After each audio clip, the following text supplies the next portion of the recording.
If you enjoyed today's video, please consider subscribing to the channel. When you do, make sure you hit the notification bell. That means that you will be informed of when a new video has been released. If you would like to take that support one step further, you can do that via Patreon, which is an optional monthly service. You can donate money towards the channel, or you can go over to Ko-fi.com, and for the price of a coffee you can help donate towards the channel as well. Links for all of those will be in the description of the video, and without further ado, enjoy the video. You ready? Yeah, sure thing.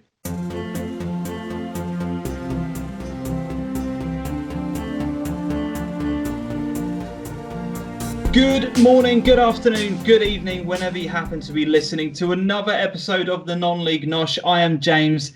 Sadly, I am not joined by my colleague Adam this evening. He is having a few issues with his child. He's refusing to go to bed, basically, Ellis. That's what it comes down to. The reason why Adam's not here. It's a shocking excuse, but there we go. I missed last night's one. They had Zavon Hines on the show. Yep. So they were talking to him about all of his career, and apparently my excuse that it was my wife's birthday didn't cut it. But but yeah, Adam's not here because his child's refusing to go to sleep. But there we go. we won't delve too much into that. But yeah, without further ado, you've already heard his voice. I'm delighted to be able to say that we have, from a vlogging perspective, YouTube royalty on the Non-League Nosh. Is none other than Ellis, also known as AwayDays. How are you doing, mate? You well? I'm doing really well, thanks. How are you? Yeah, not too bad. I'm actually really good today. I've had a very successful day. Little man's been behaving relatively well. My new laptop has arrived, and God Almighty, it's quick. It's quick.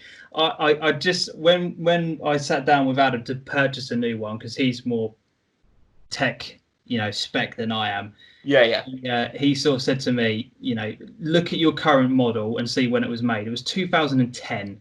And I've been editing on that since the get-go. So yeah, it's long overdue. But it's I can imagine. It's so quick. I'm in love already. It's amazing. But yeah, we always before I go into the kind of questions that we normally kickstart these podcasts with, I just want to find out, how are you kind of coping in the moment? Obviously in lockdown, it's a horrible time for everyone involved. What's your kind of like mindset as with things at the moment? Are you kind of handling things relatively well? Yeah, I mean, there was like, before lockdown came up, I was kind of like at a crossroads in my life in regards to like what I wanted to do, like in terms of like where I see myself in 5 years. And right. I mean, that's now lockdown hit. It's kind of pigeonholed me into doing this one sort of path that I'm on in terms of a career perspective at the moment. But right. I mean, in terms of like personal life, like I handed in my notice at my flat today, like looking to move in like to a different part of the country. I say a different part, I live in Norfolk. I'll be moving to Cambridgeshire. It's not really that much different, but it'll still be a move. To be honest, it's far away from everywhere, so that is a hell of a move. Yeah, so I mean, like in terms of Norfolk going to football, you know yourself, like there's two roads out. But moving to I want to move to Ely, where essentially there's routes everywhere. Yeah, there is, isn't there? Yeah. Yeah, so that's kind of the point I'm at right now. I'm done. It is what it is at the moment. I mean, there's days when it's easier and there's days when it's harder in the lockdown life, but we'll all get through it in the end. Yeah, because I think we talked about this very briefly before we kind of hit the live button.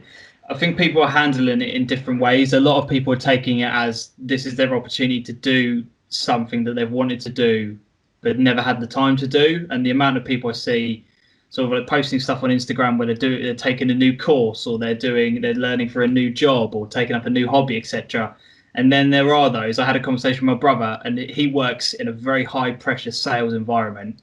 Yeah. And he said to me yesterday, there is absolutely no way that I'm getting off the sofa and not playing games until this is done. I need to have this time to 100% relax and chill. So yeah, it's just interesting because we talk to everyone that comes on. We ask we always ask that question, how they're doing and everything. But in terms of a career change, you don't have to go into the kind of specifics of what it is you do or where it is you work, etc. But has this kind of put things into perspective for you, or like, is it kind of just put all of that sort of stuff on hold about what it is you're now wanting to do? I mean, I'm at a weird point in terms of like a career, because with AwayDays itself, it's at the really annoying point where like it's not a job, but you have to put in a lot of time into it, because it's like the point it is now. So theoretically, it kind of takes up enough time that like a part-time job would. And don't get me wrong, it pays some sort of income, but it's not at the point where it's big enough that I could take it on full time. So in terms of a career, like I think a lot of people sort of like when they're looking on the outside go 75,000 subscribers, you must be absolutely loaded, don't they? You know what I mean? A lot of people who don't understand YouTube look at those numbers and go, that is mental. Yeah, I mean, but then on the flip side of it, there's people that don't understand it at all. Yeah. Yeah, I've always wanted to be involved in football and media in some capacity. And there's been times where I've came close to doing that, and it's just not, for whatever reason, it hasn't paid off. Right. But, I think that's where I see myself in like 5 years. Well, hopefully. Yeah. You never know what's going to happen, do you? I guess. Yeah. I suppose that move, as you said, to really will make things more accessible for you, rather than being so far out of the way where we are in the world. I mean, I'm in Suffolk, and that in itself is difficult, but Norfolk's just another level of exactly. Isn't it? And there's also like for the day job as well. There's like commuting prospects to London and everything. So it's Oh, you can do that from Norwich, but it's a bit of a long journey. Well, someone that I subscribe to, and obviously I know is a good friend of yours, Jack Reeve. I know that he had to make that move, didn't he, down to London in order to get the job that that he's got now, or was on furlough at with his media work. So I know that. Yeah, it is a big challenge of being in that part of the country. So fingers crossed from that part for you. Now, what we always do on the show, Ellis, to get you kind of loosened up until for our audience to get to know you a little bit better, because despite the numbers that you have, there will be some, especially a lot of my audience, that won't possibly know who you are. So let's get to know you a little bit better. I don't know if you've done your research prior to coming on and might have researched some of these questions already, but we'll start off. Chinese or Indian? Indian. Oh. Although I love both of them, but if you had to give me one, Indian, like by far. No, it kind of contradicts my. I like them both, Indian. I have to admit, when the restrictions were slightly lifted, we saw a notice come from Facebook saying that one of our favourite Chinese places opened up, and I was just like, oh, this is the good news I've been craving for. Did you place an order? No, not yet. We're gonna do it next week. We didn't want to be one of the first ones, because like the first week would just be mayhem. So we thought we'll let it simmer out, and then we'll go for next week. So Chinese is on the way. Tea or coffee? Tea. I'm not a coffee person at all. Oh, that is disgusting, Ellis. I'm sat here with a coffee right now. Yeah, I nearly made myself a tea before this, but I don't have any milk, which is fine. But I find that like tea without milk is more of a morning thing. Yeah, that's that. Well, I don't like tea, to be honest, but that's tea with no milk is just an absolute no-go. This is the one that always causes controversy. Favorite biscuit to dunk? To dunk, because you need a solid biscuit. I find that some people naively go in with a biscuit that is quite perishable. I find that, to be honest, a chocolate digestive is quite sturdy. That's the most popular one on there. But then also you have to consider the fact that the chocolate melts and you're often left with bits around your mouth. So I proper textbook normal digestive would be my answer, I think. Yeah, fair shout. We had somebody on here right at the beginning when we started this podcast. He said dunking biscuits is unnatural, and that caused utter mayhem in the comment section. Instagram or Twitter? What's your preference? Twitter, 100%. Like Instagram, I find I post on it occasionally, but Twitter, I feel like people are more genuine on Twitter, for better or for worse.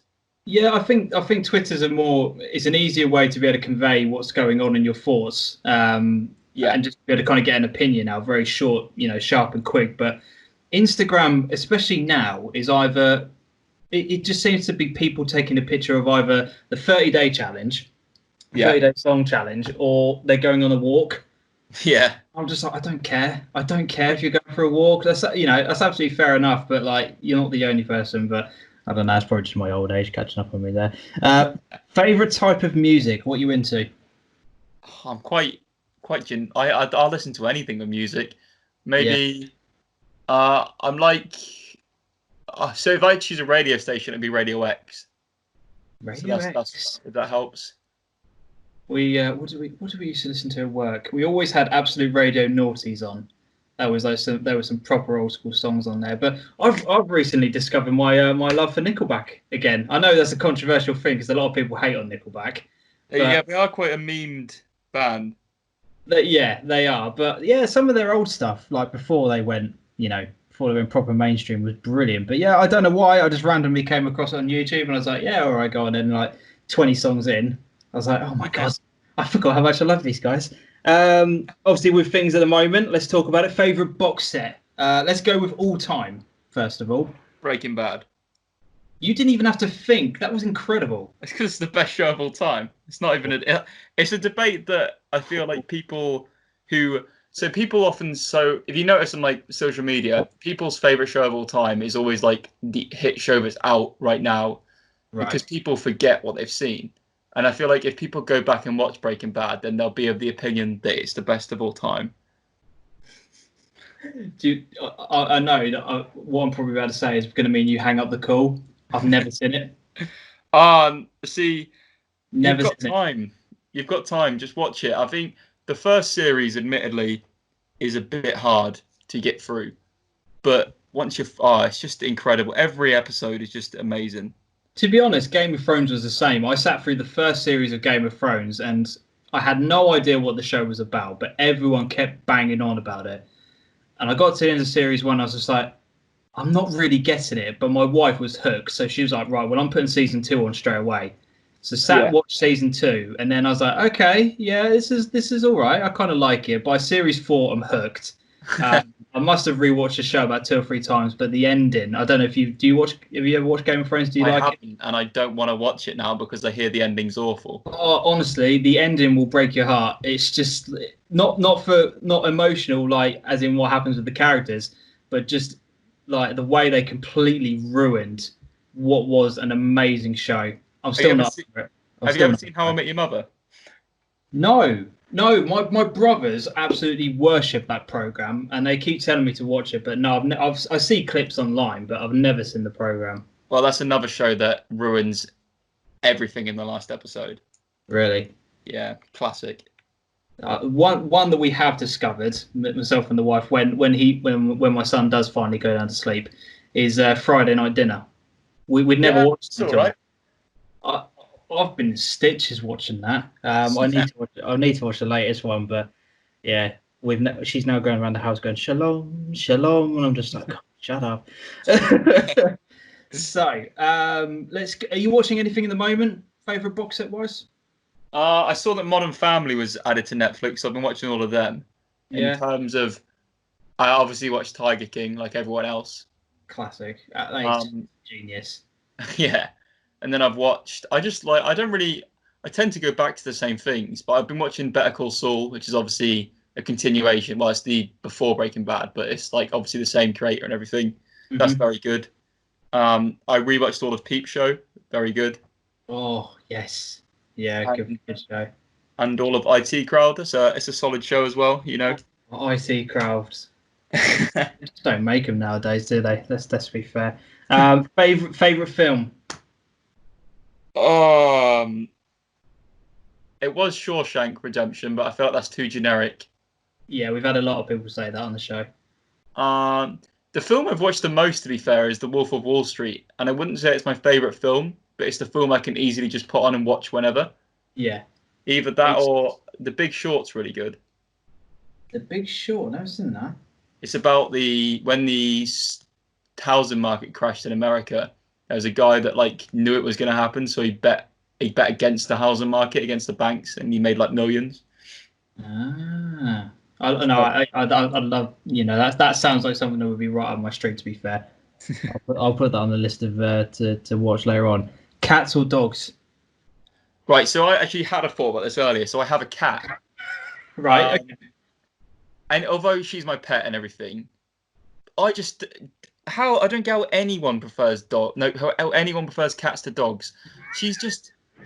Cats don't love you. They're just there for the sake of it. They know where to get fed. Like, she comes in, she goes outside all day, comes back at 5, eats, tries to go back outside, but I don't let her because I'm like, no, you're my pet. You can at least appreciate my presence. She wakes me up at 8 a.m. every day to eat, which, I mean, fair enough. I get up at 8 anyway. Like, it's just, there's no affection there from a cat, and any affection they give you is fake. Whereas a dog, they just love you, whatever you do. They need you, don't they, dogs? They absolutely need you for every essential part. Where, like you said, a cat just kind of goes out. It'll probably get fed at like 2 or 3 other people's homes during the day. It doesn't need you. Let's face it. Exactly. Cats are the joke of the podcast. We've had so many stories. Jamie Kirsten was telling one how a cat attacked him when he was younger for no reason, and now I think, what did he say happened when he was a kid? So he lobbed something at it and it hit it directly in the head. It was just absolutely hilarious.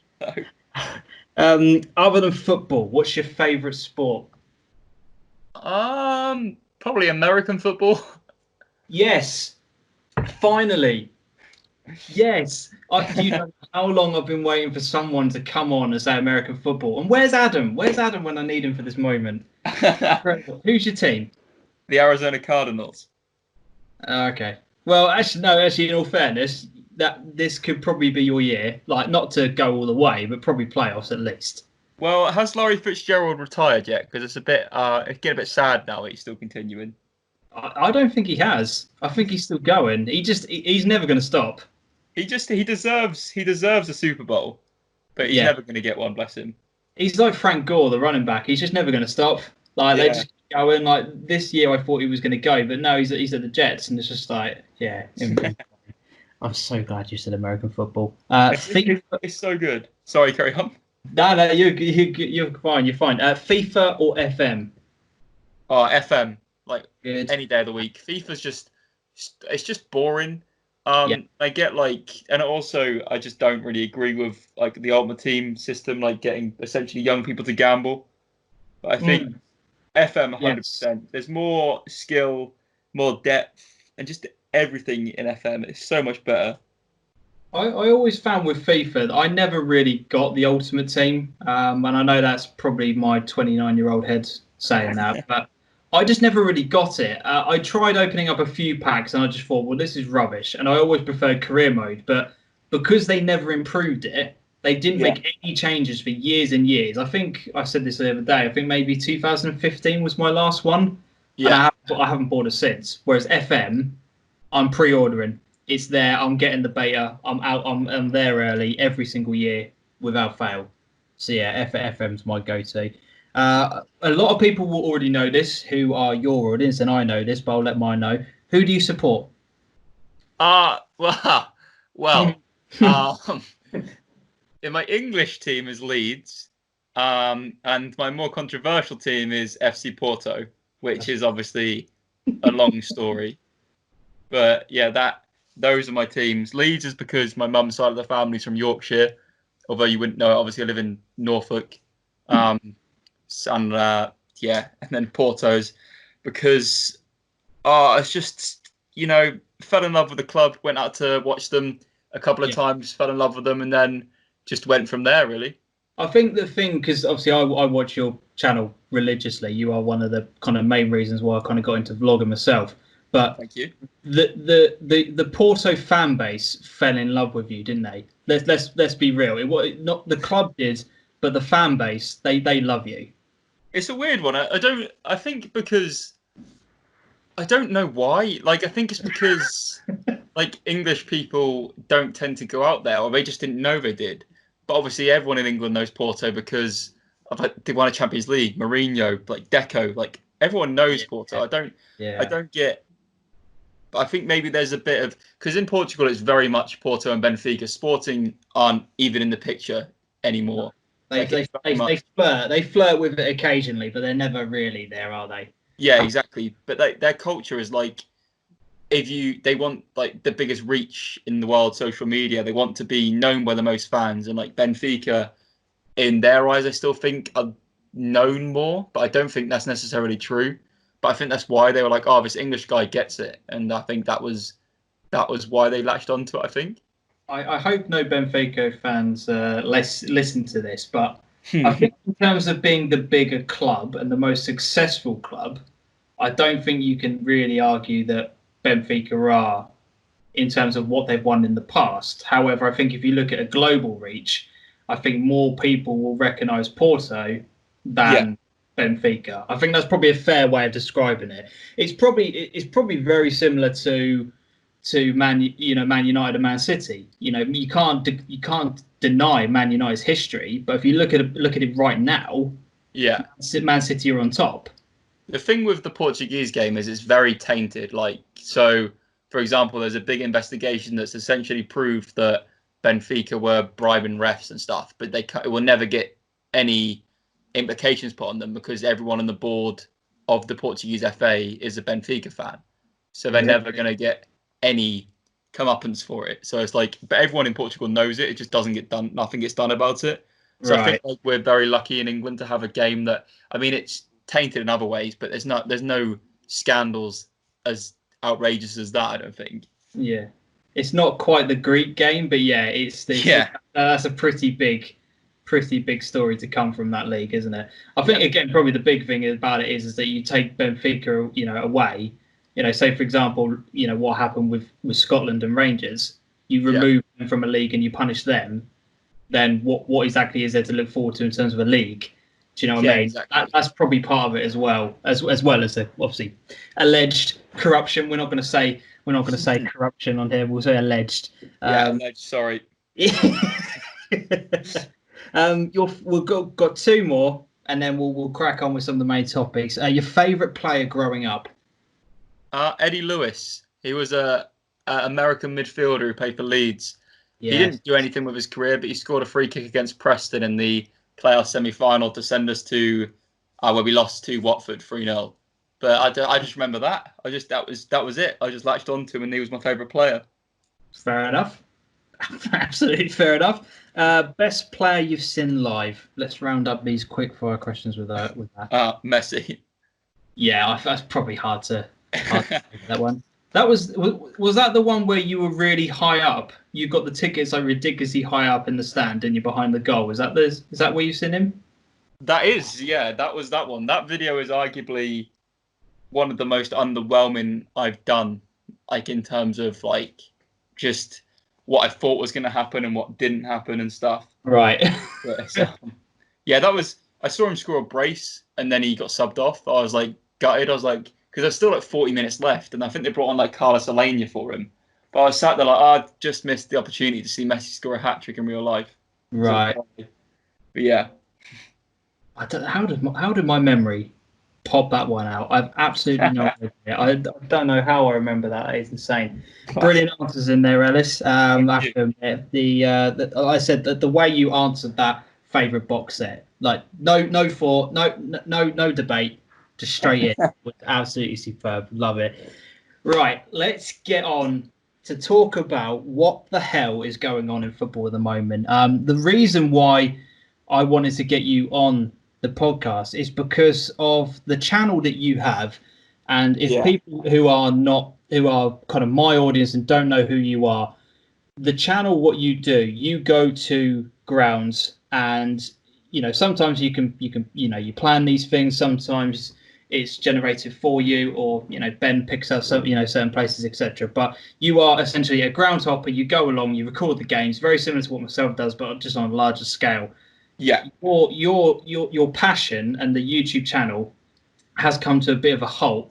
Yeah. Because of the fact that there are no games. So I want to get your thoughts about what is going on throughout the leagues. Now, first of all, let's talk about the National League. Let's get your thoughts on that. The decision was made a couple of weeks ago now to cancel, and not only cancel the season, but also expunge the results. What do you make of that decision, first of all? What are your thoughts on that? I think it's very harsh.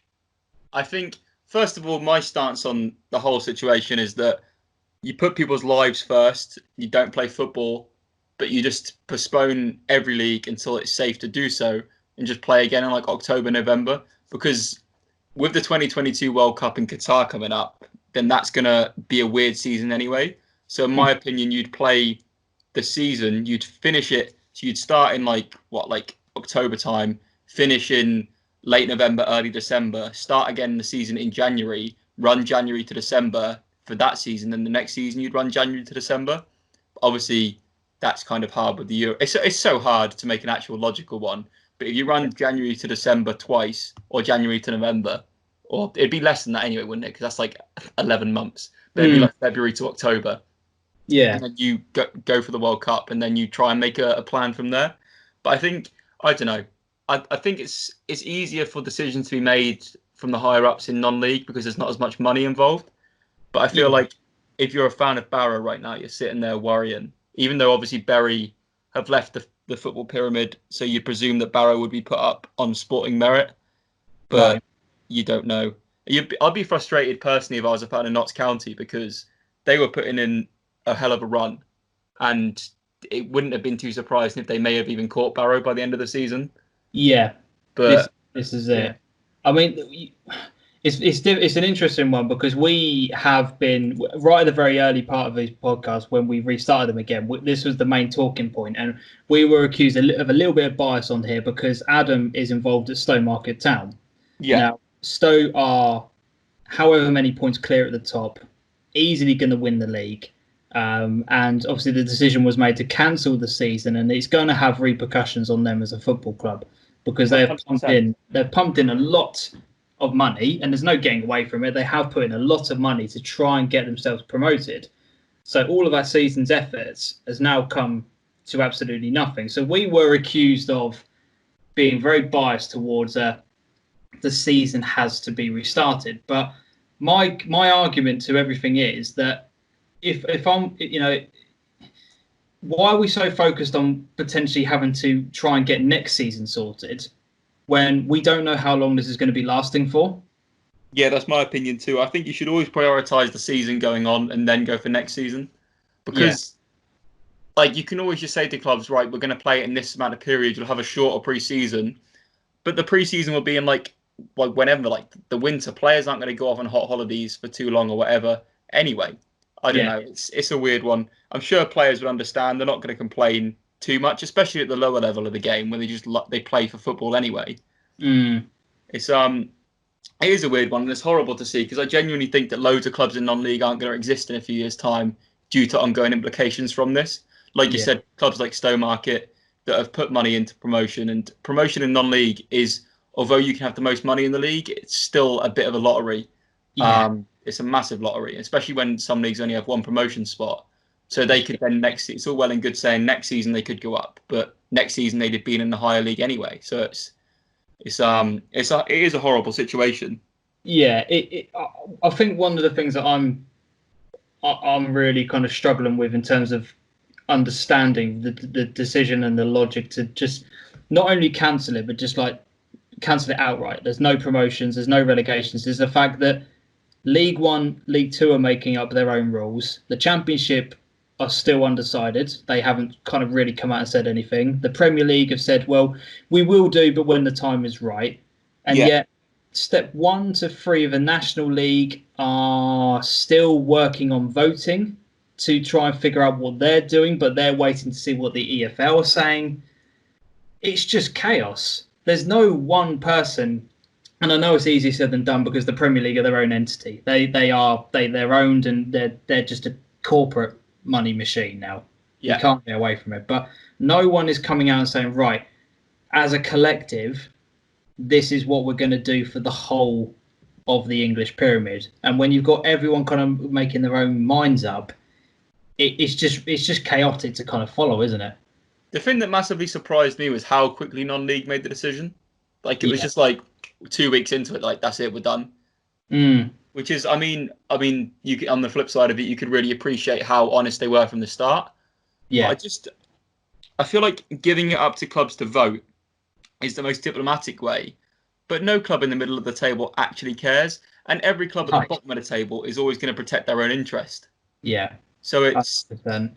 it's like a club in 8th that are like 6 or 7 points off the playoffs. They might be able to get there, but are they really? It's a really horrible situation just all round.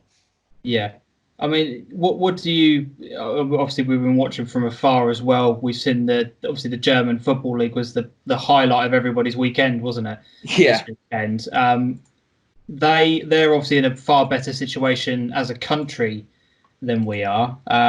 What do you make of the fact that they've restarted, and we're still kind of sitting here waiting to figure out what the hell we're doing? What have you made of it? I think it's a good thing. I think I saw people debating like players this weekend. I saw people debating results, and it's a massively good thing to get people's minds off the current situation. Yeah. Do I think we're ready as a country to return yet? No. No, I feel like God. that's God. a different politics behind it all is that's a different conversation. But I don't feel like we are so far behind in terms of like everything in terms of the virus. So I think maybe in 2 weeks' time that conversation should be had. But Yeah, because we saw this morning, Premier League clubs made the announcement that they're going to be they're beginning to restart training now. They're saying that you can do it in small groups, but it's not going to be contact training yeah, for the foreseeable. So we're still a million miles behind in terms of the English game to the other leagues, aren't we? It's quite alarming how far we are behind, really. yeah. I think it's gonna be weird when it does come back. And what I noticed from the Bundesliga, there wasn't too many shock results. I feel like when this comes back, talking from a Leeds fan's perspective in the Championship, it's going to massively benefit clubs like Leeds because they've got the better players. So straight away, like form goes out of the window. So you'd think logically teams with the best teams will just win. Yeah, I know that is a good point because I've seen obviously Norwich sporting director came out the other day on Sky Sports and said that if the Championship doesn't restart and yet we're being asked to play all of our games, we shouldn't be relegated. Yeah, it was an interesting thought because he said that the Championship, and somebody raised a very valid point online. If you look at 37 games at this point last year. Yeah, Lead the top. Let's ignore that. And I think I can't remember who the other team was up there as well, but they fell away and ended up in the playoffs as well. So it's an interesting one where League Two have made the decision they're cancelling it. That's just how they're doing it, and they'll figure out the playoffs at a later date. League One's still up in the air. As the Championship haven't made their mind up. It's interesting because from a non-league perspective, when you're watching all of these other leagues continuing, and you've made that decision to cancel, you are literally just sitting around waiting for them to finish their seasons, and then we'll be able to restart again. It's almost like it must feel like a non-league fan, as if that wasn't the case anyway. You're more and more alienated from the modern game in terms of the Football League. There's such a disparity between like step 4 or 5 of non-league compared to the Football League, right? So it must feel like right now that you just are a fan of a completely different game because you've already been told that the club you've supported all season, the results that you've got behind and you've put your money towards, they just don't matter. Whereas you're looking at teams in the League Two, like a team like like Stevenage are being bailed out, but like the teams at the top of League Two are going up, which is what I think is the right way to go about it. If you can't finish a season, just go on points per game. Obviously, there is exceptions to that rule, and you're going to get teams that are really disheartened by that. For example, Tranmere in League One are going to be massively disheartened because they're on a really good run of form. Yeah. But I feel like from a non-league perspective, you just look at the leagues and you think we are just not a part of this universe anymore. Yeah, because you're being treated as a completely different fan, a completely different club. Yeah, I think that it's a very valid point because, as I said, if you're going to say, right, we can't play it because from a health and safety perspective, they obviously can't get the testing that Premier League's Championship or maybe even League One and League Two clubs could afford to be able to guarantee a game is on. That's fair enough. If we can't get that testing, which we're nowhere near going to be able to, like let's say step 5 of non-league football, it's just not going to happen. But to say, right, that's it, season done. none of the results count. It doesn't sit well with me from an integrity perspective. No. It needs to be right. Okay, well, if League Two are going to follow the rule of points per game, then we need to be doing that down the rest of the pyramid as well, and then sort promotions out. Do you know what I mean? That's how I would say is a fair way of sorting all of this mess out. Yeah. It's just I don't know. It's interesting because every single time we come to record one of his podcasts, another bit of news leaks out, and another bit of information comes out and is available, and that completely changes everything. But as you said, non-league was settled so early and clubs came back with a legal document from us, from solicitors, etc. The FA battered that back really quickly. I don't think anything's going to change from I don't either. perspective. But in terms of League One and League Two clubs, we've already seen quite a few of them coming out and saying that if the season does continue, they financially will not be able to complete the season. Where do you kind of see the game? Let's say, for example, in 6 months' time, can you realistically see clubs? We've already seen from a non-league, a couple of clubs have folded. Can you see that realistically happening in the Football League? I think for sure Macclesfield are basically on the verge at this point anyway. Yeah. And there's going to be more clubs like that as well. I think because people get involved with clubs that have no interest in football and only have interest in money, that this is going to be a situation that ultimately it might end up being better for football because it will weed out some of the people that have been in the game for only money. But I think there is going to be some clubs that go, which is a massive shame, like years of tradition, because of whatever reason. Like no one could have predicted this, but there is going to be clubs that go. I think it's inevitable, sadly. Yeah.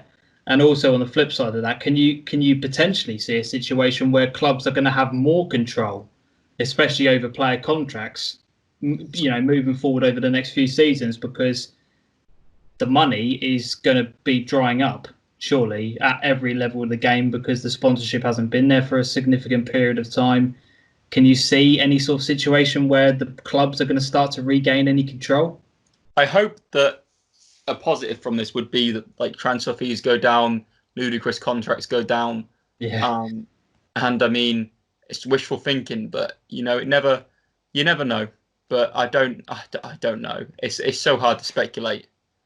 Yeah, it's you are 100% right. It's a situation that we should be talking. It's easy. It's difficult because at the moment it's so much more going on than football. But football is a very massive. It's a massive part of everybody's life, isn't it? And we want to see it finish, but at the end of the day, there are far bigger things going on. But so many people's lives revolve around football, so it's very easy to get caught up in that emotion. But yeah. It's interesting. I don't know how things are going to be settled, but from your perspective, guys, if you've got any thoughts on it, let us know down in the comment section. How would you settle the season? What is the right thing to do? Would love to hear your thoughts. Let us know what you think would be the right decision. Before we move on to the next part, Ellis, I do just want to congratulate Celtic on winning the title. That's also something that's popped up today. Yeah, it's an interesting one. I feel more sorry for. I think Hearts were going down anyway, but yes, yeah, I did see that. What points were they on? Let me have a look at this very quickly before we do move on. They were on 23 points. I mean, they were only 4 points off. We've I think 6, maybe 8 games. That's harsh. Yeah, that's harsh. That really is. Especially with the league breaking down into 2 halves anyway, so they'll be playing teams around them for the last 6 games. Yeah. And when you think all those years ago, before Leicester won the league, that great escape under Nigel Pearson. Yeah. If this happened back then, they would have been relegated. We would have never had that Premier League win. Mahrez would have been a Championship footballer. Yep. There you go. Vardy would have been a Championship footballer. It'd have been the next Josh Murphy. Oh, well. Oh dear. Right, let's kind of move on to your journey throughout YouTube. My audience are going to love hearing about this, and I think some of your guys who are new subscribers, because your channel is in particular the last year or so has just numbers wise have just gone kind of through the roof. Yeah. Prior to YouTube, what was your background in football? Let's talk about that to begin with, prior to the channel starting up, and what kind of inspired you to get a YouTube channel going? So I always played football when I was younger. Played for Norwich for a few years, and then like in terms of like playing the game, like my love just completely died, because playing football at a youth level is just, you know, at a competitive youth level, parents are ridiculous. Like what they expect of players is kind of ridiculous as well. But in terms of my like love for football and watching games, so it developed in like year 10, where I think me and a few mates, we went to watch Peterborough, and then we decided that we were just going to go watch random teams as it was, because obviously I support Leeds. It's very expensive to get to Ellen Road. So I thought we'd go and watch games anyway. I wanted to become, at the time, a children's TV presenter, which, you know, okay, yeah, because I thought it was the easiest career in television to get into, which is pretty naive. But I wanted to be a presenter of some sort. So I decided to start the YouTube channel and documented the journeys we went on. I think the first one was Lowestoft Town against Leamington. And then just went from there, just recorded games every so often.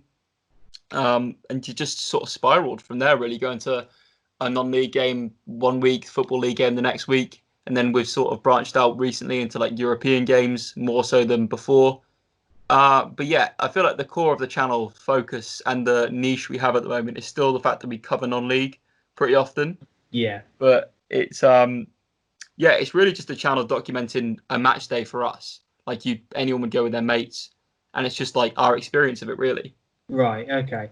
Going back to the academy part, I just want to kind of touch on that before we kind of delve into the YouTube and presenting side.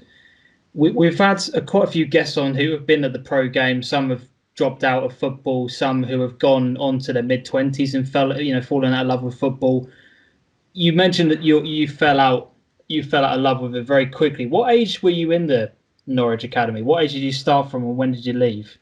So I was from like the age of 9 till I was 13.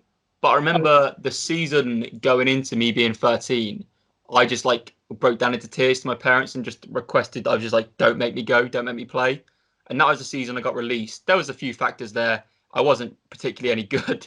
Like at that point, I hadn't grown. Obviously, at the age of 13, I was quite a late bloomer in terms of puberty. Like I didn't grow. Everyone else was growing around me. It was quite physical. So obviously, there was like, I was a goalkeeper. So we just moved up to 11-a-side goals. And yeah, being chipped was quite a frequent occurrence for me. I was just going to say, because for clarity's sake, just from everyone, you are a tall lad. Yeah, no. I ended up growing. Which is mad to think that is one of the contributing factors to, you know, obviously you decided not to continue, but obviously one of the reasons why you were released was because from a youth perspective, it's a flawed way of looking at a player, isn't it? They haven't developed to what we want right now, but yet they've still got years worth of development. It's a very crazy way of doing things, isn't it? It's a very cutthroat way of doing things, but I guess like from the club's perspective, you want to not take as much risk with a player. You want to invest in someone. So the other two keepers alongside me, one of my best friends, Aston Oxborough, now plays for, obviously he's in the Norwich setup, went on loan to Wealdstone this season. Yeah. He was very tall at that age. He's still very tall now. I think obviously with a goalkeeper, the taller you are at that age, the better. And so I completely understand why they'd invest their time into someone who's taller and could fit the bill better. Yeah. It's you mentioned about did you just completely fall out of love with playing altogether? Was there any other thoughts that you maybe thought, well, maybe I'm not going to do the Norwich stuff, but I might decide to go and play for a local team? Was there ever any kind of thoughts at that age, or had the love just completely gone entirely? So I played for a local team. I was forced. That sounds bad on my dad. It wasn't. I don't think he meant to, but because I had offers to go when I was released from Norwich. I had offers to try out for Ipswich and West Ham because they'd scouted me previously when I was at Norwich when I was younger, and the height wasn't so much of an issue. And I declined them. But my dad I think he was kind of hurt by the fact that they'd travelled so many miles, watched me so many times, like play football, and like they put a lot of money and invested. They were never I never had pushy parents in terms of football. Don't get me wrong, but I think it's kind of disheartening to see your son go from like potentially, in 5 years' time he could be in the Norwich like youth team, to be in, he just doesn't want to play. Yeah. So I wanted to go play for a team in like the 3rd division of Norfolk youth level, and they were awful. I ended up playing for them in the end because it was a team where all my mates played. Right. Okay. Instead, I went and played for a team in the top division, and I was still horrendous because I just didn't want to do it. Like I hated the team. It was one of them teams with like pushy parents, and I guess you see it all across the grassroots games. There's always the thing with youth level football is everyone wants their son to go and play professional football still, regardless of if they're any good. Yeah. So it's a very horrible thing. I just think watching football is so much less stressful. Yeah.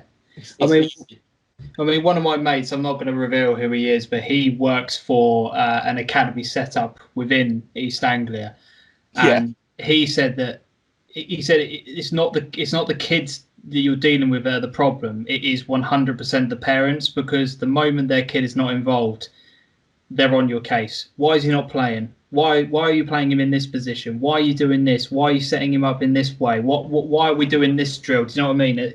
The parents are a massive contributing factor to a lot of the problems at that level, aren't they? I'm not saying that's not saying that's yours, but it is that is a massive factor, isn't it?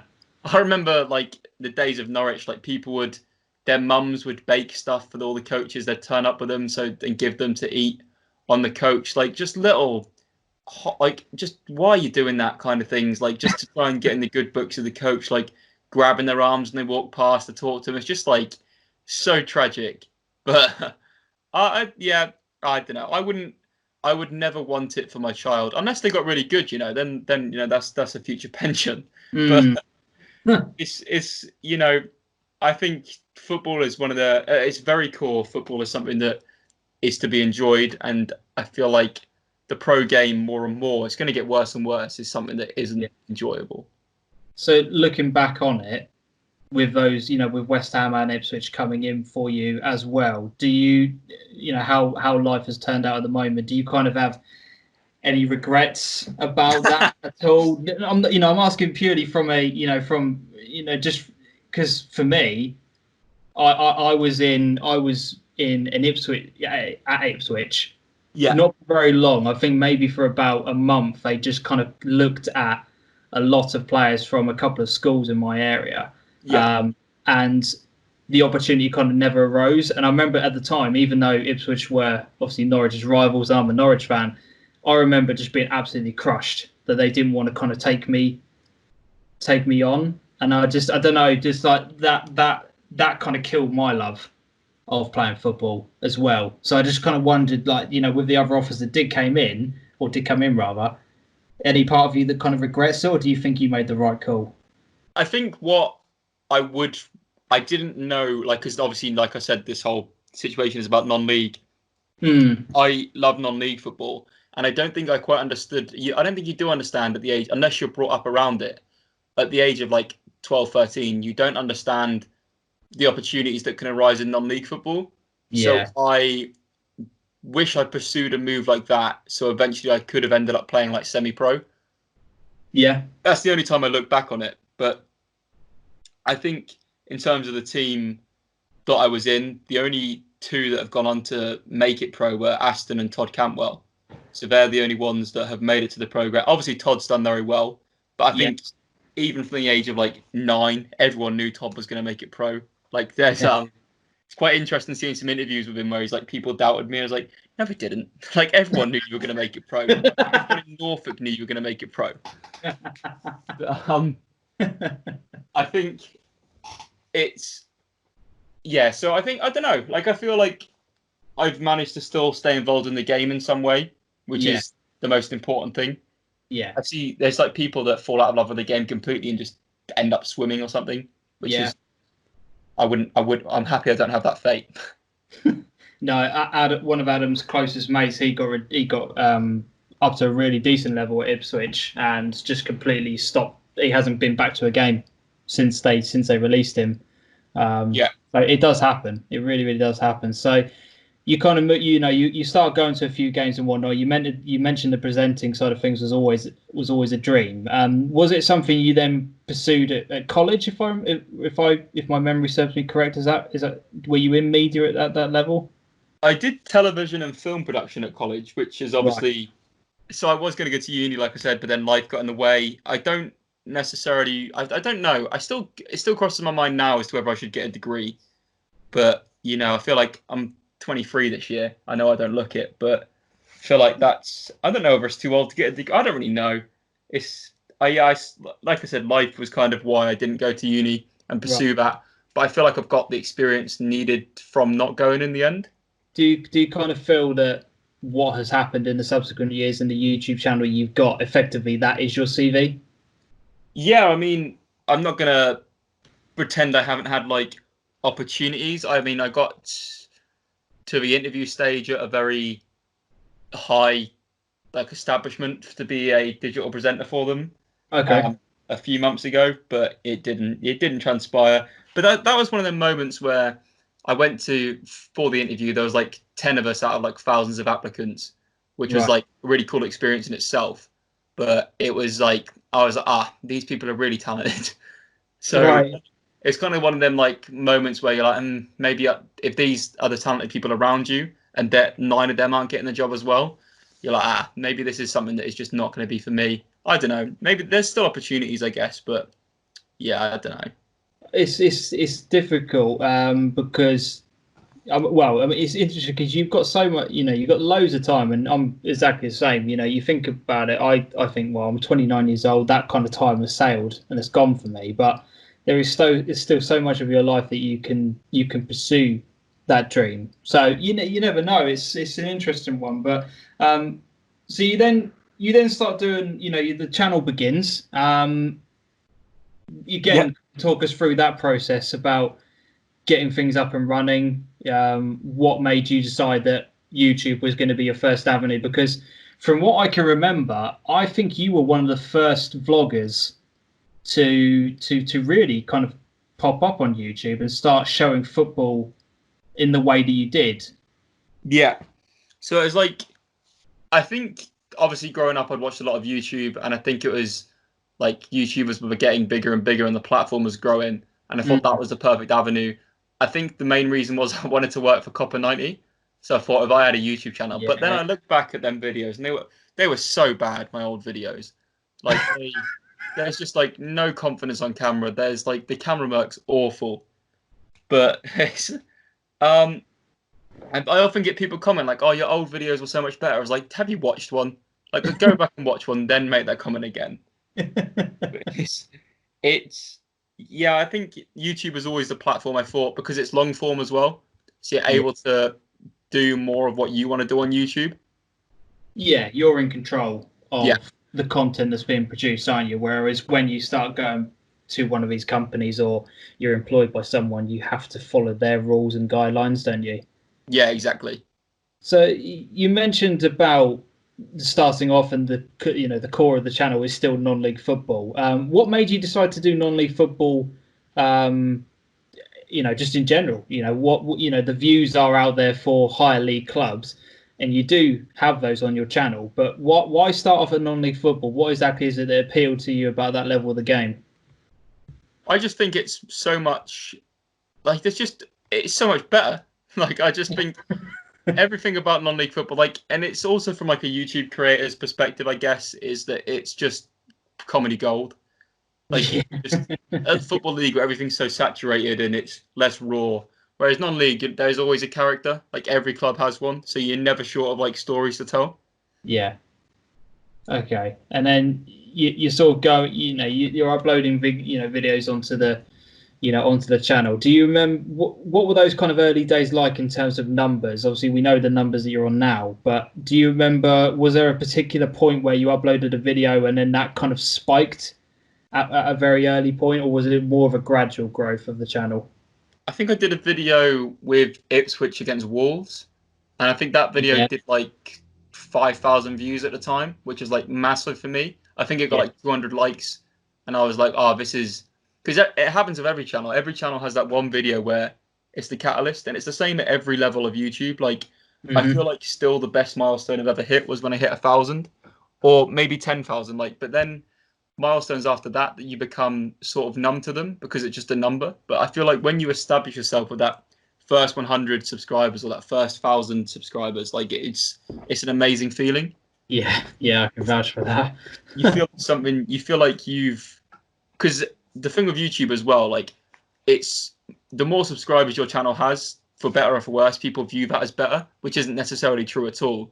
But like for someone stumbling across, me and you, for example, could produce the exact same piece of content, but people would be more likely to click my video because they see that the subscriber count's higher, which is like the completely redundant way of thinking about it. But it's just a psychological thing people have as well. Yeah, I think as soon as, which is why creators always urge people to subscribe and they don't necessarily get it, is because that has so many ripple effects. The one person can click and subscribe, it's like huge for a channel. Yeah, I always look at, and I don't like using him as an example, but you look at Boogie on YouTube. He has got 4 million subscribers. Yeah, it's a shame what's happened to him. His videos average out at maybe between 50 to 100,000, which in itself is incredible. Yeah. But you look at those numbers, and like you said, the view numbers to subscribers is staggering, and it is, the subscribers is not always the be all and end all, but that is what YouTube as an algorithm use to prioritize what goes on their homepage and the trending and all that kind of stuff like that. It's one of the key factors, isn't it? Yeah, so exactly. You are right in terms of that, but you go back to the Wolves video, because I'm looking at your channel now. I've gone on to searching via the oldest video. Yeah. The first one's on there. So we've got Yarmouth, we've got DeeJam, and then we've got Wolves. Yeah, so there was several between them, but they have been deleted. Okay. So the Wolves one is the one that kind of, as you said, blew up, views, numbers, etc. went up. Was there ever a temptation to then say, oh, these numbers are pretty good, I could move into this avenue and start doing the bigger clubs and just kind of leave non-league behind? Was there ever that temptation, or did you did you sense an opportunity to get the mixture on the channel? I think the only time where temptation like that has set in is when I first started doing the Porto stuff. Like that was like, because I was getting hundreds of thousands of views on them, which I didn't ever think I could do on a normal piece of content. And that was the time where, like, even now still, I probably had the most brand deals come in, and it's very easy to say to a brand, like, you pay for this, you will get this many views. Like, I've got the proof of doing it. So it was very tempting to be like, I'll just go to Porto all the time and this will be what I do. Also because I loved going. Like, don't get me wrong, it sounds like I was only going because of the views, but I think eventually, and to be fair, that was like probably a year period where I persisted with that. Like, I thought that was what I was going to do. And eventually the reality set in that, like, okay, you need to stop emailing brands now. You're just like an idiot. And I then realized what I loved and what I fell in love with. And that was like doing the content I made. And to be honest, it then took us last season to get back on track, I think. Whereas like, because last season was all about getting, I think, the viewers back on the side of the channel, because a lot of them had switched off. A lot of them that joined for non-league and football league were getting kind of annoyed. I had like some struggles in the personal life, to be honest, that like so 2 seasons ago, the channel was at the worst point it's ever been, which is weird because before that season, like, things were going really well, things were flying. And if I hadn't have probably taken that season off, because that obviously had a ripple effect on the season after too. If I hadn't have had that season off, then I don't know where the channel would be at right now. I think it'd probably be really, I don't know, maybe there's other channels that we'd maybe be competing with. Not that I think you should ever think you're competing on YouTube. But, so like, for example, last season, as the season went on, the content got stronger, the engagement got stronger, and then that laid the platform for this season to go and be as good as it's been. Obviously, massive shame that we were stopped in our tracks to an extent by the whole pandemic, but I'm not going to be like, oh, that affects me, because it affects everyone. But I think like this season, obviously finding a second strand of content that goes down well was key as well, because the football shirt content arguably is more enjoyed than AwayDays at this point, which is, demoralizing for me because it's not as enjoyable to make. But well, do you think maybe that part, because kind of, that's a very good point to talk about. do you think the football shirts is popular now because of the current situation, or have you been receiving comments where people are genuinely saying, "I prefer this to your matchday vlogs"? Quite a few comments, and before Why- the pandemic as well, they were getting like incredible views as well. So it's Right. something that, but then also like I think a lot of the views on them are high because the numbers in terms of like money that I'm spending on the boxes, which is to the outside perspective looks like I'm loaded when definitely not. Like it's always because I can sell the stuff back on. But Yeah. it's great to have a second strand of content, but I don't want their channel to then become about that. I have to admit I have struggled with that myself, because primarily with football, not the majority of your games are going to be on the weekend. So Yeah. your whole focus during the week is making sure that that video on the weekend is on point. It's the best of your ability. And when you upload it, all of your promotion and everything that you're doing around that video is all centered on the weekend's activity. Yeah. Then during the week, unless you can find a midweek game to go to, when, let's face it, when the majority of people are at work, Yeah, exactly. trying to find that midweek game that you can go to and be able to put the same amount of preparation into it is very difficult. And then having that massive gap in between videos, again, from a YouTube perspective, they hate that. They hate that gap because you're not bringing people back to YouTube. Exactly. And the problem is, from like, I'm guessing the exact same issue applies to you. It's like I work full time. I've got a relationship. You've got a child. Yeah. So in terms of finding enough time to do that, and like it's definitely crossed my mind to the amount of times it crosses my mind a week to just say, just do AwayDays for a year. But then also the reality sets in of just there's a thing called money. So yeah, very true. it's I mean, so me and my partner are moving in to our flat or a house together in a few months. Mm-hmm. So that's exciting. And in terms of financially, that will help me out maybe like a couple of £100 a month better. Because like I say, I rent on my own now. So there's that it kind of, the temptation for me right now is to stop everything I'm doing, get a job part-time at a supermarket and just push for AwayDays. But then if that fails, then it's I don't think it will fail. I hope that I can land on my feet and get a job in media in some way. Mm-hmm. But I don't know. I feel like I'm at the age now where if I don't take the chance now, then I'm always going to look back and say, oh, this was something that was good, but it was never great. Yeah, because I think in the early stages of a channel, when you are building things up, there's always the end goal. The big dream is to, I'm talking from our perspective here, from a vlogging perspective, from someone who is covering football at whatever level it is. The ultimate dream is to get a job where you can be doing this on a full-time basis or be in that sector. So it does come to a point where you then go, right, how serious am I about doing this? Because as I said, the numbers that you're on at the moment, the views that you're getting for the matchday experiences still, now potentially is, when the season does get back up and running, now's your kind of hot time to strike, really, isn't it? If you think about it.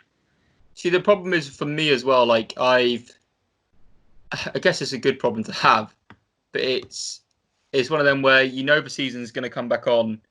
Well, you don't know when. I'm still, like, I'm sure FOMOP don't care. I'm still contractually obliged to like 8 or 9 videos of them, and then obviously, fingers crossed, that deal would then go on to next season. Yeah. So I'm at the point now where I'm like, everything's so up in the air, because if I lose the FOMOP sponsorship for next season, then like that's another spanner in the works massively, because like that's essentially like the lifeblood of the channel too.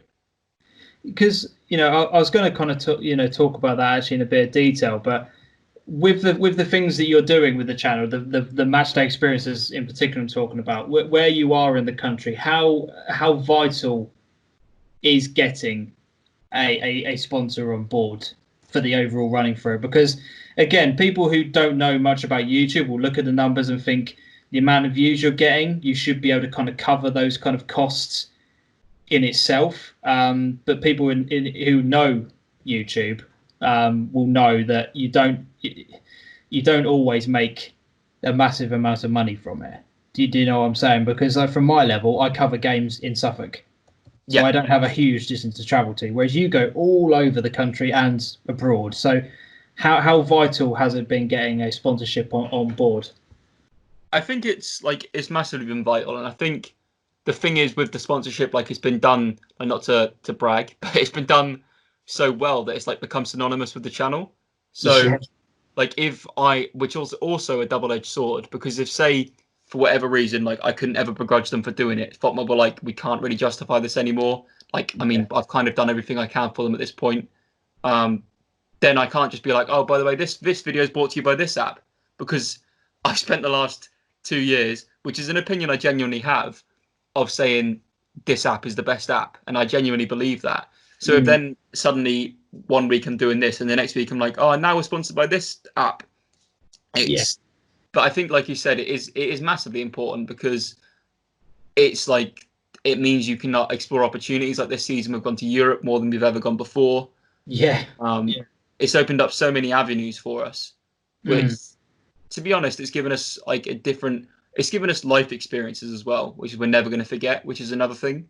Yeah. So that's a huge part of it as well. I think, at this point for me anyway, it's vital.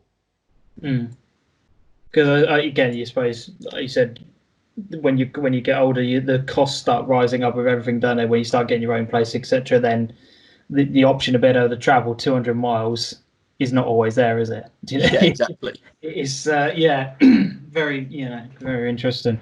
I want to talk about the second videos, the midweek kind of uploads.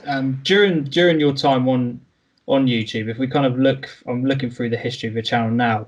I think that has always been one thing that I'm not going to say struggled with, but one thing that you've always you've dipped in and out of doing quite a few things during the week with other types of content on the channel. Do you think moving forward now, because the football shirts has gone down so well, that potentially there's a way that the channel can have both working on them, or do you kind of see maybe a second channel has to be branded out? Has that kind of ever popped into your mind at any point during the time on YouTube? I think it's always been an issue with the midweek content, because you instantly want the success of your current strand, which is obviously the completely backwards way of looking at it. So say an AwayDay does 30,000 views or whatever, and then I upload a midweek piece of content that's on like 4,000 views, I'm sat there like, no, because obviously like another reason for that is that I worked in influencer marketing, and I know that agencies look at a channel, they'll see their last 10 videos, add all the views up and work that out as an average, and then send that on to brands. So you have to be massively conscious of the views that a second series is getting. Right. So like, not to name names, I've seen channels recently upload content and they've seen it hasn't done well, and within a day they've took it down. And I fall into the same trap. Like if I get a bit of content and I see it's underperforming, like for example, the funniest AwayDays moments like video, or the best fan moments, it might have been one of them's done really poorly. Well, it's not. I mean, like it's done like 13,000 views, which is amazing. Like at the start of the season, I wouldn't have imagined a video would get that, let alone like a side piece. But even then, I'm sat there like, that's not going to do great for my average total. So it's because I suppose when you're comparing it to the football shirt videos, I'm just looking at them. You've got the £300 box did 57,000 at the point of recording. Greatest fam limbs has got 13,000. Yeah, that's the one. Sorry. Then your £500 shirt video has got then 69,000 views. Yeah, there is a big difference, isn't there? Yeah, so it's like also something that I think I should have done all my time on YouTube is the whole thumbnail stuff. So I actually hate my thumbnails. I hate how I'm pulling a shocked face in them. I hate just they're everything I hate in terms of the faces I'm pulling. Like I'm not shocked to see a flare, like you know what I mean. But the way YouTube is, like I do that thumbnail, the video does like 10 times the views. Yeah. So it's all about playing the game, which I didn't necessarily do at the start. Like I never wanted to. Like if you look at my older videos from like maybe even like just over a year ago, most of them don't even have thumbnails. They've got awful titles, which was never going to be in terms of pushing high for AwayDays as a channel. So I just finally bit the bullet and went for that. And I think like that was a turning point too. Because again, I'm looking, while you were talking about that, I was going back through it. So, some of your stuff from a year ago, Norwich versus Rotherham, Northampton versus Grimsby, Porto versus Benfica. Yeah. And then you look to stuff maybe 6 months ago, extra time, limbs, heartbreak, utter chaos. You say that, I'm going to ask a bit of a challenging question here. You say you hate that kind of stuff. Yeah. What made you decide that was the way that you had to do things? Was there something on your channel where you were actually looking at it from an analytical point of view that you thought, I need to make this change? Why did you do that? To be completely transparent, I saw that there was other channels being very successful, making what I thought was worse content than us. Right. Okay. That makes me sound like a bit of an idiot, but that was my thought process at the time. I think now I've learned to accept that their content was just better. But the things they were doing, their titles were better, their thumbnails were better, and it kind of it got to me because I was the first person that did this, and because I was the first person that did this, I stayed in the exact same way of doing it for 3 or 4 years, and then I realized if I shouldn't have done that, because I was worried that if I took the time, because you'll be familiar, my titles used to just be AwayDays and the club's name. Yeah. Which I then got scared of changing because in case people thought it wasn't an away day I was uploading, which in hindsight is really stupid. But it's one of them, I finally bit the bullet, and to be honest, I probably did it too late.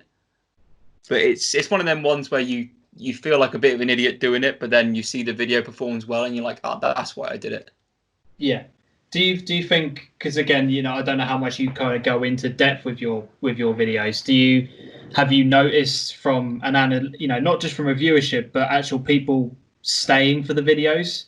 Has that side of things changed? Do you look into that in a huge amount of detail, like the amount of people that kind of drop off, watching your videos at all? Do people kind of look at the first minute and then drop off, or any sort of changes to that? No, I think the average view duration's always been quite solid because I feel like we do stuff at the start of the video to keep people hooked. I'll always put a clip in from midway to the end of the video to keep people waiting for that moment. Yeah. Obviously, some weeks is hard when nothing actually happens, but it's always key, I think, to put something in that's going to entice people to want to watch the rest of it. Yeah. I have to admit, I'm probably guilty of that, actually. I just go straight in with my particular intro. I've got a very set way of being able to do things because I feel like that is the right way to do it. Yeah. If that makes sense. I suppose my audience is a little bit different because of the genre that I'm in. The majority of people that watch my videos are probably within their, I'd probably say 40s and upwards. And if they start seeing me going limbs, they're just going to be like, well, what the hell's that? What exactly am I clicking on here? Do you know what I mean? It's interesting, isn't it? I mean, I think my audience is still quite old, which is, old is not 40, but you know what I mean? In terms of YouTube, it's full of kids. I think it's one of them ones where you have to be transparent with your audience. Yeah. And just be this will open so many doors for me. It'll provide so many more views and opportunities that this is something that I simply have to do. The content itself is going to stay the same. It's just the title and the thumbnail will be different. Yeah. And if they support and can get behind what you're doing, I think then they should do anyway, because they'll be what you have as a small channel. I'm very it's what I miss. Although my channel's still small in the grand scheme of YouTube, you have a very close knit community. Yeah. And, you're very close, very close. And they're very friendly, and they'll if it's criticism, it's constructive. Whereas as soon as I think I noticed it when the channel hit 5,000. Negativity used to be all the time. Really? That's when the negativity hit. But also, there's also people just demand. The bigger you get, the people just demand that you do this, and they're so outraged that you're doing something differently to what they would, and you're a completely free piece of content. Yeah. And don't believe that until it happens. You're like, this isn't great. I was gonna actually talk to you a little bit later on, but I'll kind of do it now about the negative side of things of YouTube. How have you managed to deal with that over time? Because as you quite rightly say, the bigger your channel gets, the more interactive audience you have, the more idiots will start appearing and some of the things that they put, I've read your comment section numerous times. The amount of things that you get in there is ridiculous. How have you managed to kind of deal with that? What was it like when you had that first comment as well, and how have you managed to handle it? I think it's very key to just realize that it's a comment online. And like the thing is, you always do it. Like every creator does it. Like for every negative comment, there's like 500 positive comments, right? Like just in terms of like averaging. But I don't personally take them in. Like not to be like because it's a bad thing. It's just you latch onto negativity. It's just human nature. Yeah. You're always going to focus more on negativity. So I think it's I don't know. Like it's comments about me. I'm fine with it. It's when it's comments about like my girlfriend, for example, then I'm kind of like, you don't say that.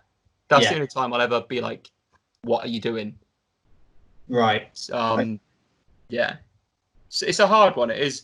It's hard to just stay and rise above negativity. But when it's personal, I can take it. Like people can say what they want about me. Like I'm never mind. Okay. That's interesting because yeah, you are 100% right, because I had it this week. One of the podcasts we did, I got this is so stupid, and you're going to think one dislike. I got someone disliked one of my podcasts that we did. Yeah. Right? Now, obviously, the problem with YouTube and the dislike system is that you have absolutely no way of being able to tell who that is, why they disliked it, what their opinion of it is, what exactly is it that I didn't like. And I was messaging Adam probably for a good couple of hours, like, what exactly is it that we've done on this one that someone is not happy with? And he went, look at the likes, look at the numbers we're getting, look at the nice comments. Why are you focused on that one dislike? But you can't help it, can you? No, it's definitely just human nature. You can't avoid it. You can't avoid the feeling of just you've done something wrong, or what can I do to do better, or it's one of them. Yeah, definitely. Final sort of question from me in terms of the actual channel itself, and then we're going to go into some Twitter questions. How do you obviously things are a little bit difficult at the moment, no football, etc. How do you see your channel moving forward? Because you're on a very healthy number of subscribers. The views are there, regardless of what type of content it is. 16,000 views on a video is still mental numbers.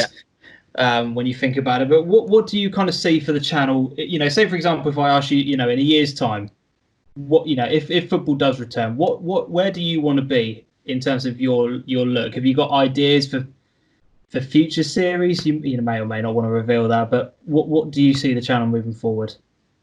Hopefully 100,000. To be honest, it's always been in my head that once I hit 100,000, I'd kind of die down, and hopefully by that point I'd be, because it kind of hit me the other day. Like I said, for today, for example, I put on LinkedIn the fact that the channel hit 75,000 subscribers. So I put it on LinkedIn, and people were liking it from like big companies that like obviously you've watched the content, and they were like, So I think once you're at 100,000, you can then be like looking to pursue a career in terms of like presenting, and be like, because it's easy to say to a company, I feel, that like, look, I've done this myself. Let me join the brains of you and become a part of your ecosystem. And it's also potentially sounds a bit odd to you for me to say that that's always been my goal. Like, because I feel like AwayDays has always been something that could be an online short for like the BBC or Sky Sports or something. There's something there. Like there is something there of me and Ben going to football. There's something there that could be something with a production value that's more than just my camera. There is potential there, and I feel like that's my dream. Like saying in a year's time, that's completely speculative, and I don't see it ever happening. Right. But I think I'd love to have been in a position where I've at least discussed it with someone that's just saying like, just give us a budget, give us some sort of chance to make this into a series for you. Mm-hmm. I feel like that would be the end goal. Right. Okay. And the football shirts, how long realistically can you kind of see that continuing? Because I've watched the videos. I know you say, and you make it crystal clear, the shirt sales cover the cost of the box and I keep stuff going. But really, can you see that continuing? Is it something you want to keep doing whilst we're still in uncertain times? I don't know whether it will just get boring. Like, not necessarily in terms of views. I think I can always do a mystery box and open them, and people will be watching them because it's just how YouTube works. Yeah. But I'm definitely not bored of it now, and I can't see myself being bored of it in the short time. But like, eventually, I think I'm probably going to be a bit bored of just pulling shirts out of a box. Right. Okay. I don't. But also, like the football shirt game, the more I get into it, the more like there's just like a massive monopolization of shirts that doesn't really need to be there. I think, like in terms of like not to obviously name any names or anything, but like there's like just some of the prices of football shirts due to certain companies is just outrageous. Yeah.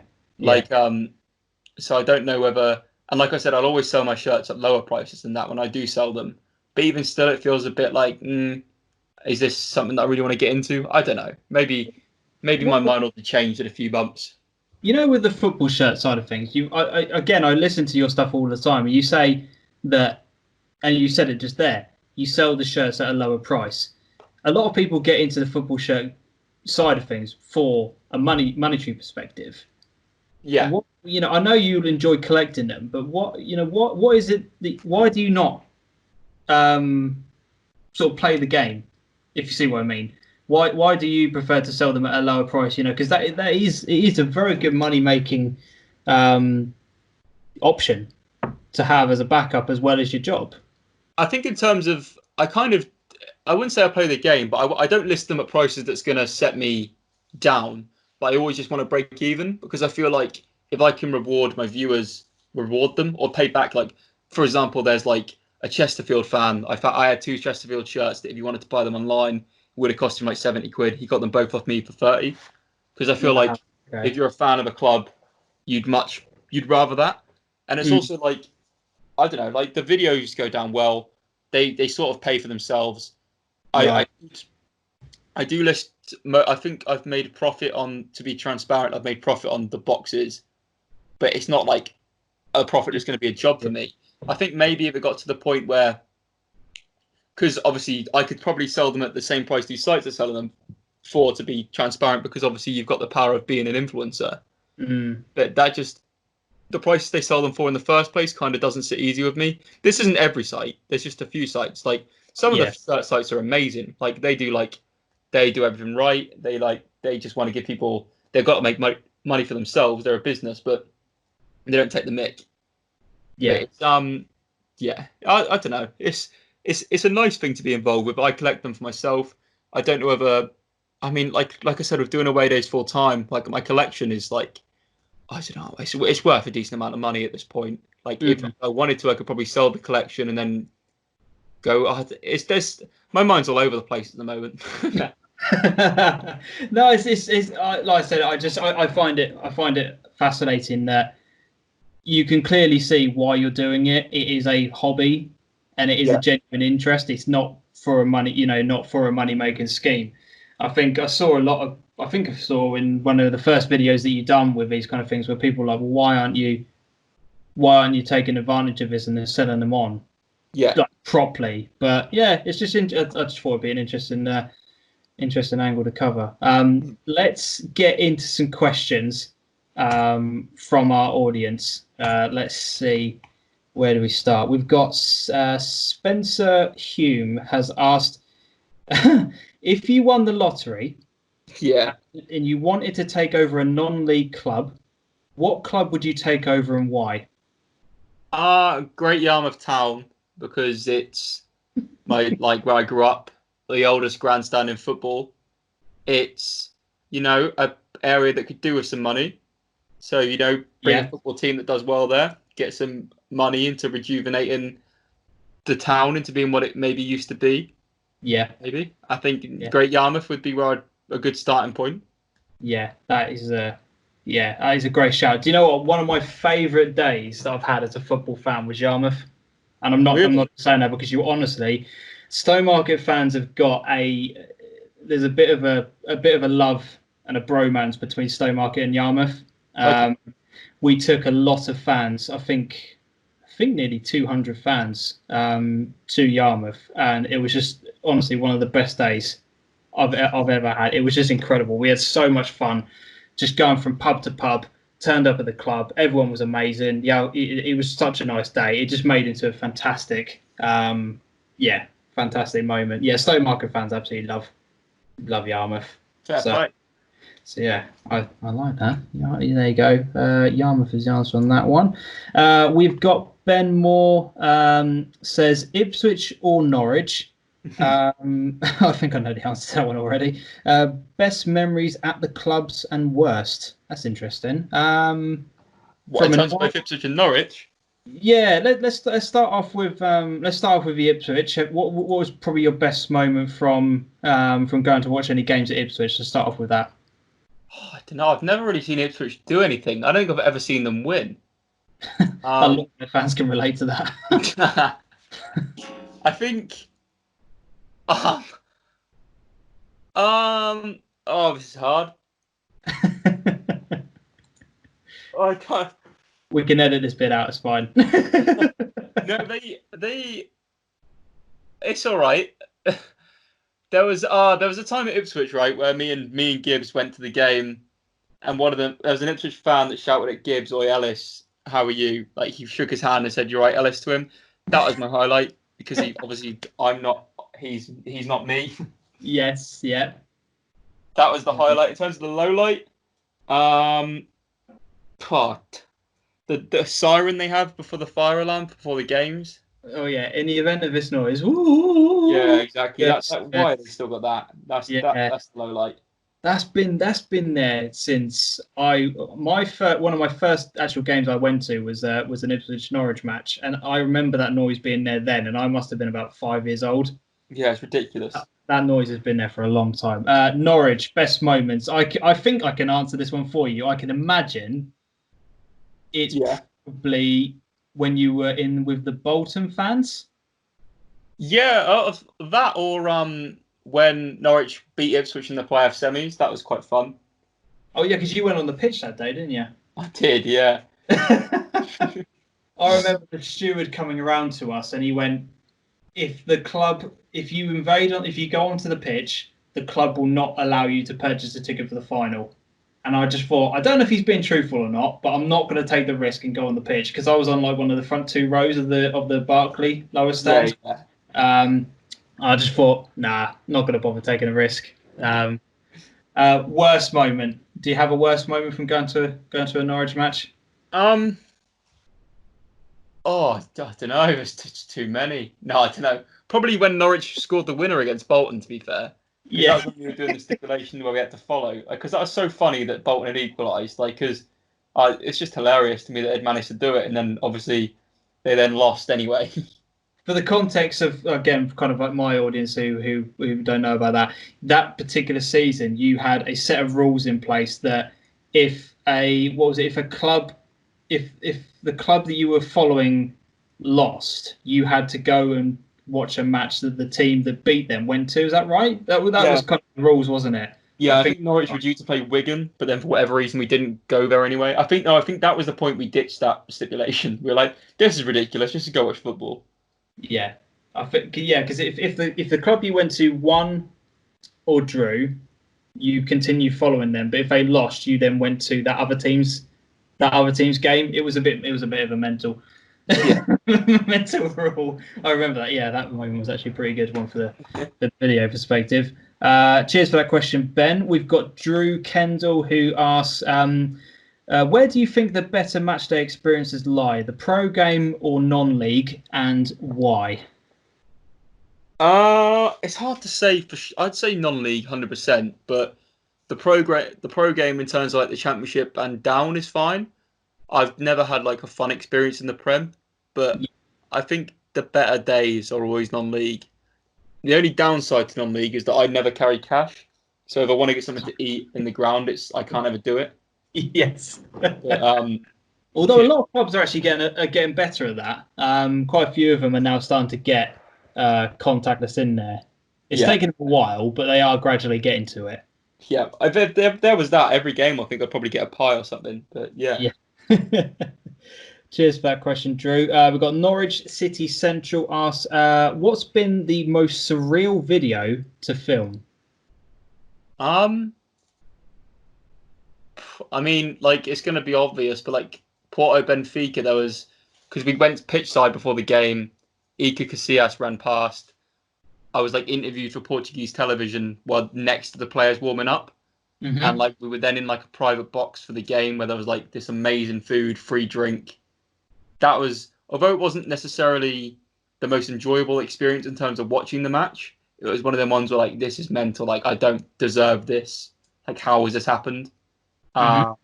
This season would probably be the first Prague derby we went to, because that was our first time ever seeing like crazy pyro and stuff.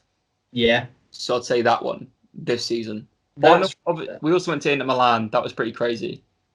That's ranked up there in terms of like your most popular views. I think it's, if I look at this, 1, 2, 3, yeah, 8th. That's the 8th most popular view. The Prague derby. Yeah. On the channel, which is insane. Yeah. Cheers for that question. We have got Graham, who asks. Where's Graham's question? 2 seconds. We've got Graham asking, what ground would you what's on the top of your bucket list to go to? What ground have you got that you would really love to go to that you haven't ticked off yet? Should we just say in England, just because you can do? Yeah. Globally it would be La Bombonera. Yes. But I think England, although they're changing that actually, so I don't know. England, I've kind of visited most of the ones I'd want to go to. Maybe Anfield, just because it's so iconic. Yes. It's an atmosphere for the first 5 minutes. Yeah, that would be a good one. Anfield, there you go, Graham. That's your question answered.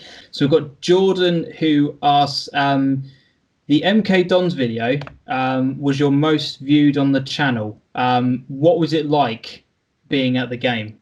That's a great question. It was weird. But it was never one of them videos that I thought was going to do like that many views. I think this is one of them ones that YouTube just spat out in the algorithm people actually saw. Yeah, that's had 333,000 views. It doesn't deserve that. Like, I'll be honest. Like, it's not our best video. Like, it's almost like frustrating to see how well it did compared to some of the other much better videos. But it was surreal to be there in terms of like. Sorry, my bed's really squeaky. But it was weird watching it. It was one of them ones where like, oh, this is weird. That'll be fun. That'll be a funny video to make. Yeah. But it was never one of them ones where I was like, oh, this is going to go like huge. Like it never crossed my mind.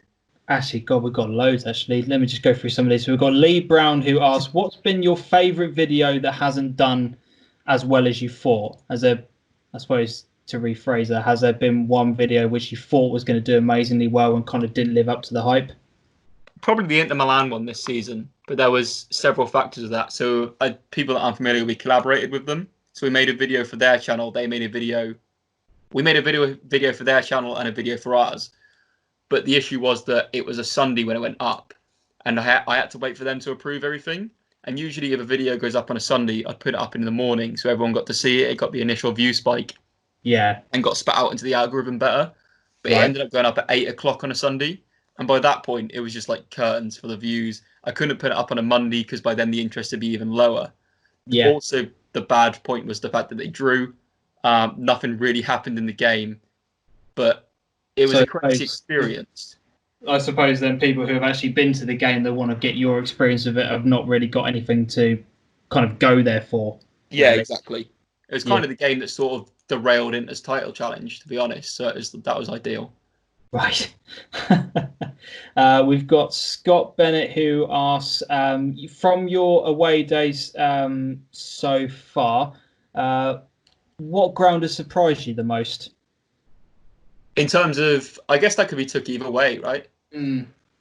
I think in terms of being like, let's go from a positive perspective first of all. What ground did you think, oh, I'm not, maybe not looking forward to, but when you got there was actually far better than you thought? See, this is the thing, they all blur into one at this point. But I think you've done a lot, let's face it. Yeah. In terms of being surprised by how good it was, let me just wrap my brains quickly.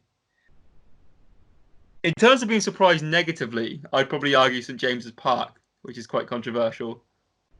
But yeah, no, I could probably understand that. Well, let me just cast my memory. You were in the away part, right? yeah, we're in the Norwich end. And when I first got there, I was like, oh, this is amazing. And maybe I did some pandering in the video. I can't really remember. But I don't recall ever being like blown away, but like, oh, this is what we need to see as a football fan. I think in terms of like positive surprise, I honestly can't really think of one. Like probably a non-league ground of some sort. Maybe Dulwich Hamlet. But I knew that was going to be good when I went there. Yeah. So they're an amazing club, aren't they? Yeah. They really are. We've got a final one here. So Daniel Taylor asks, what club has been the most welcoming other than Porto? God damn it. I added the Porto bit in because I knew you were going to say Porto. So what club has been the most welcoming other than Porto? Probably Grimsby. I remember going to Grimsby and like people were hugging us, like people with their children were coming up saying they love the videos. And kind of to the point where it was a bit too much. It was very welcoming and the fans were great. Yeah, I suppose because from their perspective, obviously they've been very successful. When I first started watching football, they were still in Division 1, but they've had that part in non-league football, so they've probably got a nice mixture of the non-league side of it, but still being a community club as well. Yeah, they're an amazing club. They've got a good blend on there. I'm going to ask you one final question, and then I will let you disappear. What has been your favourite one moment from a video? What's been like the most? This is like it's not going to get better than this. Probably when Oxford came back against Charlton.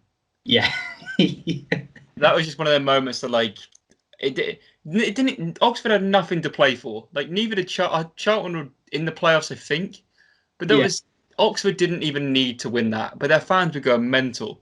Yeah, it was unreal the fact they went on to win it. How did you keep a hold of the camera? That's always one thing. Every time I watch that video, I'm just like, I don't understand how he still got a hold of this. I don't know. I think I nearly dropped it. There's I don't know. It's quite impressive if you think about it. I don't really know. It honestly, like the amount of, because I think they do it for one of the, I think maybe the goal before, they all kind of bundle in on you. And you did kind of struggle to hold the camera, and I just thought if they get another goal here, because I didn't know the result at the time, if they get another goal here, that's just going to go off. And how you kept hold of that camera, I do not know. That was mental. That is. We'll wrap it up there. Ellis, I really appreciate your time coming onto the show, talking all things football at the moment. I know it's very difficult times for everyone at the moment, and especially as I said from a YouTube channel perspective, I know things have been very challenging and up and down for you. So, I appreciate you coming on and talking all things football. Really, really does mean a lot. No worries at all. Thanks for having me. No worries. If you guys have enjoyed the video, make sure you leave a thumbs up and comment as well, particularly on this current situation in the game. How would you handle things? What's the best way to settle it? We'd love to hear your thoughts. If you've enjoyed it so much, you want to hit the subscribe button, that would really mean a lot. If you're listening from a podcasting perspective, if you can leave us a 5-star review and also subscribe over on there, that would be really, really appreciated as well. But thank you once again for Ellis joining me. And until next time, as always, adios.